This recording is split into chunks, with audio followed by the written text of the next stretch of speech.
అందరికీ నమస్కారం. నేను మీ బీవి. Welcome to our channel. Andhra Pradesh ప్రభుత్వం సమరోత్సాహంతో ముందుకైతే అభివృద్ధి చెందుతుంది. కేంద్ర ప్రభుత్వం కూడా సరైన సమయంలో సహకారం అందిస్తుండడంతో కీలక ప్రాజెక్టులనే పట్టాలెక్కుతున్నాయి. ఇటీవల కాలంలోనే కేంద్రం ఆంధ్రప్రదేశ్కు పలు ప్రాజెక్టులు పట్టాలెక్కించేందుకు భారీగా నిధులు కేటాయించింది. ఆ వివరాలను ఈ వీడియో ద్వారా అందిస్తాను. వీడియో పూర్తిగా చూసి లైక్ ఇవ్వండి ఫ్రెండ్స్.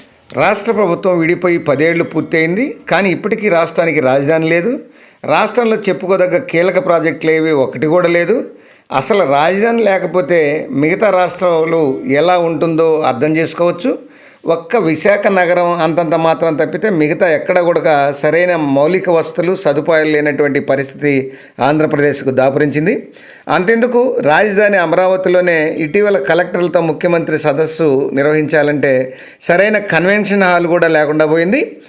ఈ దశలో ఆంధ్రప్రదేశ్ ప్రభుత్వం అభివృద్ధి పదం ముందుకు వెళ్లేందుకు కేంద్రం సరైన సహకారం సరైన సమయంలో అందిస్తూ ఉండడంతో కీలక ప్రాజెక్టులనే పట్టాలెక్కుతున్నాయి. అమరావతికి 15,000 కోట్లు, పోలవరంకు 12,000 కోట్లు, క్యాపిటల్ ఇన్వెస్ట్మెంట్ కింద మౌలిక సదుపాయాలకు 2,400 కోట్లు, ఇండస్ట్రియల్ కారిడార్ పేరిట 5,000 కోట్లు, 15వ ఆర్థిక సంఘం నిధులు 1,450 కోట్లు, విశాఖ విజయవాడ మెట్రోలకు 40,000 కోట్లు అనుమతులు ఇచ్చేందుకు కేంద్రం అయితే ప్రోత్సాహం ఇస్తూ ఇలాంటి ప్రాజెక్టులతో నూతన ఉత్తేజాన్ని అయితే సంతరించుకుంది ఆంధ్రప్రదేశ్ రాష్ట్ర ప్రభుత్వం. క్షణం ఆలస్యం చేయకుండా కార్యాచరణకు దిగుతుంది చంద్రబాబు గవర్నమెంట్. సరిగ్గా నేటి నుంచి 4 ఏళ్ళ టార్గెట్ పెట్టుకొని దశల వారీగా పనులు పూర్తి చేయాలన్న తలంపుతో ముందుకు వెళ్తుంది రాష్ట్ర ప్రభుత్వం. సరికొత్త లక్ష్యాలను ఏర్పాటు చేసుకుని వడివడిగా ఈ యొక్క కార్యాచరణకు దిగుతోంది. విభజన జరిగి 10 ఏళ్ళు పూర్తయింది. కానీ ఇప్పటికీ రాష్ట్రంలో రాజధాని లేదు. రాష్ట్రంలో చెప్పుకోదగ్గ కీలక ప్రాజెక్టులు లేవు. అసలు రాజధాని లేకపోతే మిగతా రాష్ట్రం ఎలా ఉంటుందో అర్థం చేసుకోవచ్చు. ఒక్క విశాఖ నగరం అంతంత మాత్రంగానే ఉంది, కానీ మిగతా ఏ రంగాలు కూడా అభివృద్ధి చెందలేదు. అంతెందుకు, రాజధాని ఇటీవల అమరావతిలో కొంచెం ఏదైనా మీటింగ్ పెట్టుకోవాలంటే దాంట్లో ఒక ఇరుగ్గా ఉండేటువంటి సచివాలయంలో 5వ బ్లాక్లో ముఖ్యమంత్రి నారా చంద్రబాబు నాయుడు సమావేశాన్ని ఏర్పాటు చేసుకోవాల్సిన దుస్థితి ఏర్పడింది.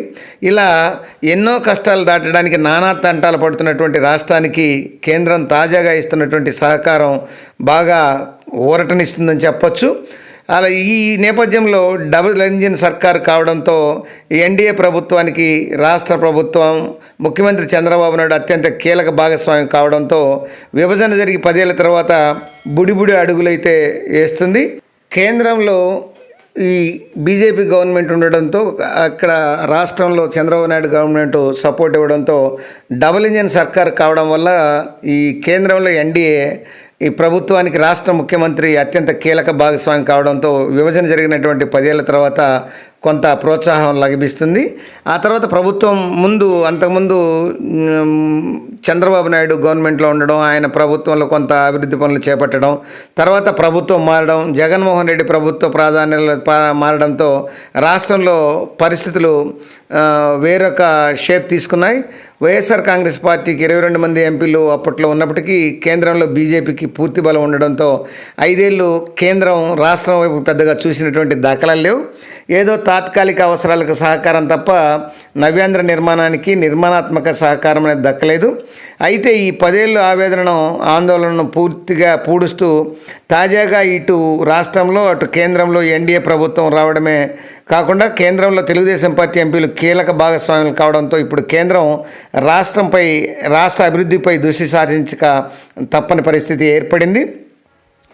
మొదట కేంద్రం బడ్జెట్లో ఏపీకి ప్రత్యేక ఆర్థిక సహాయం ప్రకటించారు. రాజధాని అమరావతి అభివృద్ధికి 15,000 కోట్ల ఆర్థిక సహాయం ఉన్నట్లు కేంద్ర ఆర్థిక మంత్రి నిర్మలా సీతారామన్ వెల్లడించడంతో రాష్ట్రానికి నిధులు వరద ప్రారంభమైంది అనేటువంటి భావన ఏర్పడింది. అవసరాన్ని బట్టి భవిష్యత్తులో మరిన్ని అదనపు నిధులు కూడా కేటాయిస్తామని పార్లమెంటు వేదికగానే చెప్పారు ఆర్థిక మంత్రి. ఇదికే కేంద్రం పూచికత్తుగా ఉండి వరల్డ్ బ్యాంక్ నుంచి ఇప్పిస్తున్నటువంటి రుణం అయినప్పటికీ దానిని అత్యవసరంగా తిరిగి చెల్లించాల్సిన అవసరం లేదు. దీంతో కేంద్ర బడ్జెట్లో ప్రకటించినటువంటి వెంటనే ఢిల్లీకి వెళ్ళిన ముఖ్యమంత్రి చంద్రబాబు ఈ నెల 15,000 కోట్లను తక్షణమే రాష్ట్రానికి తెప్పించుకునేందుకు అవసరమైన కసరత్తులు మొదలుపెట్టారు. దాంతో వరల్డ్ బ్యాంక్తో పాటు ఏషియా డెవలప్మెంట్ ఈ యొక్క బ్యాంకు ప్రతినిధులు కూడా రాష్ట్రానికి వచ్చి క్షేత్రస్థాయిలో పర్యటన చేసి సూత్రప్రాయంగా నిధుల విడుదలకు ఆమోదం తెలియజేశారు. కేవలం 15,000 కోట్లు మాత్రమే కాకుండా అవసరమైనంత సహకారాన్ని కూడా అందించేందుకు కేంద్ర మద్దతుతో వరల్డ్ బ్యాంక్ కూడా సిద్ధంగా ఉండడం ఇదొక మంచి ఒక ఆశాజనకమైనటువంటి పరిణామంగా చెప్పొచ్చు. ఇక రాష్ట్ర ప్రభుత్వం అత్యంత ప్రాధాన్యత అంశాల్లో రెండోది పోలవరం ప్రాజెక్టు. ఇప్పటి వరకు మొదటి దశ అంచనాల ప్రకారం 25,000 కోట్ల రూపాయల ప్రాజెక్టు అంచనాలతో ఇంకా రాష్ట్రానికి ఉంది. అయితే రాష్ట్రానికి దీంట్లో 12,000 కోట్లు రావాల్సి ఉంది. దీనికోసం కూడా ముఖ్యమంత్రి ప్రత్యేకంగా ఢిల్లీ వెళ్ళి ప్రధాని హోంమంత్రి అమిత్ షాను మరియు జలవనరుల శాఖ మంత్రి తో సమావేశమై రాష్ట్ర పరిస్థితిని అయితే వివరించి వాళ్ళని కన్విన్స్ చేయడంతో సఫలీకృతమయ్యారు. దీంతో ఇటీవల జరిగినటువంటి కేబినెట్ మీటింగ్లో ఈ అంశాన్ని చేర్చి 12,000 కోట్లను చెల్లించేందుకు కేంద్రం షెడ్యూల్ ప్రకటించింది. ఈ ఆర్థిక సంవత్సరంలో 6,000 కోట్లు, వచ్చే ఆర్థిక సంవత్సరంలో 6,157 కోట్లు చెల్లించేందుకు కేంద్ర కేబినెట్ అనేది తీర్మానం చేసింది. కేవలం ఇదే కాకుండా తర్వాత దశల్లో కూడా పెరిగిన అంచనాలు R&R మరియు ల్యాండ్ అక్విజిషన్ లాంటి వాటికి కూడా అవసరమైన మరొక 30,000 కోట్లను కూడా తెచ్చుకోగలమన్న నమ్మకాన్ని రాష్ట్ర ప్రభుత్వం అయితే వ్యక్తం చేస్తుంది.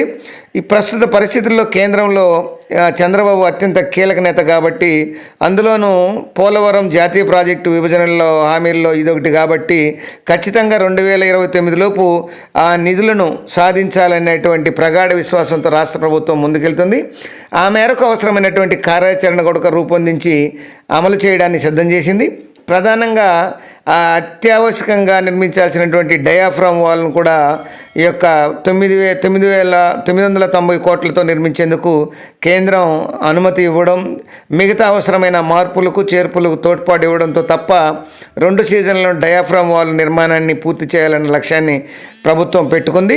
ఈలోపు విశాఖకు తాగునీటితో పాటు పారిశ్రామిక అవసరాల కోసం ఎడమ కాలువ ద్వారా నీటిని అందించేందుకు అవసరమైతే లిఫ్టింగ్ కూడా చేయాలని రాష్ట్ర ముఖ్యమంత్రి అయితే మంత్రివర్గ మండలి అయితే నిర్ణయించింది. దీంతో పోలవరం ప్రాజెక్టు కూడా టేకాఫ్ కావడం, 2027 మార్చిలోకి ఈ మొదటి దశ పూర్తి చేస్తున్నామన్న నమ్మకాన్ని ఈ యొక్క రాష్ట్ర ప్రభుత్వం కలిగించింది. ఆ మేరకు ప్రకటన కూడా చేసింది. ఈ విధంగా ఇట్లా ఉంటే దీని మేరకు సంబంధించినటువంటి పనులన్నీ కూడా యుద్ధ ప్రాతిపదికన మొదలయ్యాయని చెప్పొచ్చు. ఇక విభజనల హామీల్లో మరొకటి హామీ విశాఖ విజయవాడలలో మెట్రో రైలు. ఇందుకోసం ప్రతి ఒక్క మెట్రో రైల్ కార్పొరేషన్ కూడా ప్రారంభించినటువంటి గత తెలుగుదేశం ప్రభుత్వం అప్పట్లో చేసిన ప్రయత్నానికి కేంద్రం పెద్ద సహకారం ఇవ్వలేదు. కానీ ప్రస్తుతం కేంద్రంలో చంద్రబాబు ఉన్నటువంటి పరపతి నేపథ్యంలో విశాఖ విజయవాడ మెట్రోని పట్టాలెక్కించేందుకు అంచనాలను పంపించాలని కేంద్రమే కోరడంతో అందుకు అనుగుణంగా అంచనాలనేవి సిద్ధమయ్యాయి. అమరావతి 26,000 కోట్లు, విశాఖకు మరో 17,000 కోట్లు, దాదాపు 40,000 కోట్ల రూపాయలతో 2 చోట్ల 2 దశల్లో మెట్రో రైలు ప్రాజెక్టుని పూర్తి చేసేందుకు వారం 10 రోజుల్లో అంచనాలను పూర్తి చేసి కేంద్రానికి పంపనుంది రాష్ట్ర ప్రభుత్వం. అందుకోసం ముఖ్యమంత్రి చంద్రబాబు నిర్వహించిన సమీక్షా వివరాలను కూడా మంత్రి ఇటీవల రాష్ట్ర ప్రభుత్వం స్పష్టంగా వివరించారు. ఇక కొత్తగా కేంద్రం ప్రకటించినటువంటి ఇండస్ట్రియల్ కారిడార్లో రాష్ట్రం మీదుగా 3 కారిడార్లు వెళ్ళబోతున్నాయి. విశాఖపట్నం, చెన్నై, హైదరాబాదు, బెంగళూరు కారిడార్ల వల్ల రాష్ట్రానికి విపరీతమైన ప్రయోజనం కలగనుంది. కర్నూలు జిల్లా ఓరవకల్లు, కడప జిల్లాతో పాటు కొప్పతితో పాటు దాదాపు 5,000 కోట్ల రూపాయల నిధులతో ఏర్పడబోతున్న ఈ క్లస్టర్ల ద్వారా 1,20,000 మందికి ఉపాధి లభించబోతున్నది. భారీగా పెట్టుబడులు వచ్చేటువంటి అవకాశం ఉంది. ఈ నిధులు కూడా వెంటనే ఇచ్చేందుకు కేంద్రం సిద్ధంగా ఉంది. ఇదే సమయంలో కొత్తగా రాజధాని ప్రాంత అభివృద్ధికి క్యాపిటల్ ఇన్వెస్ట్మెంట్ కింద ఈ యొక్క నిధులు కూడా ఇస్తానని కేంద్రం ప్రకటించింది. ఇందులో మన రాష్ట్రానికి 2,400 కోట్ల రూపాయలు ఇవ్వబోతున్నట్లు ప్రకటించింది. ఇప్పటికే 1,500 కోట్లు కూడా ఇచ్చింది. మరొక వైపు 15వ ఆర్థిక సంఘం నిధులు కూడా 1,450 కోట్ల రూపాయలు రావడంతో వాటిని అన్ని గ్రామ పంచాయతీలకు పంపిణీ చేయడం జరిగింది రాష్ట్ర ప్రభుత్వం.